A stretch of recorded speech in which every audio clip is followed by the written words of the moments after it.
Welcome to TIC Vlog, episode 6. Today we're going to talk about D.D. Palmer's 2 books and what role B.J. Palmer had in editing them.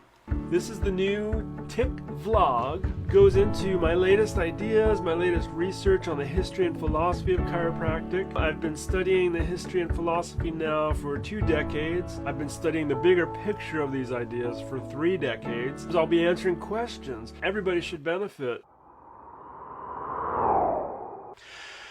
So the question today comes from Ryan Marchman, and Ryan says, quick question. Was D.D.'s 1910 or 1914 book edited by B.J. or was it both? And that's a great question because it was both and neither. So the first 2 books, D.D.'s first 2 books that he published on his own, 1910, 1914, his really main books, were published without B.J.'s involvement whatsoever. But then in 1921, B.J. took them, compiled them together, edited them, took out all the stuff about B.J., or some of it anyway, and that's what B.J. says. I wanted to take that negative stuff out. And he couldn't have caught it all, because really the 1910 book was inspired by writing about B.J.'s Volume 2 and Volume 3. But he did take things out. For example, My Secret History of Chiropractic, which came out in 2006, B.J. took out all references to Jim Atkinson from the 1914 book.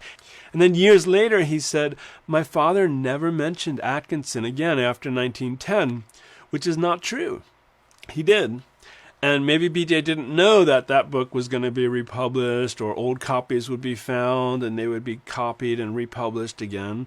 He thought probably that his editions were the only ones that were going to survive. So he was happy to pass on the story. And you know, I've written about this before, I've talked about it a bit, where B.J., I think of him like those Buddhist teachers in China way back in the day, when they would take the teachings from the previous teachers and they would modify the histories. So the teachers would write down their enlightenment stories and then pass them on to their students, and then the new teacher would have new types of enlightenment, perhaps new insights about Buddhism and enlightenment, and then rewrite the stories from the teachers of the past and then give the updated versions to their students. So B.J. did this. He was fine with changing stories and rewriting them to reflect his truth.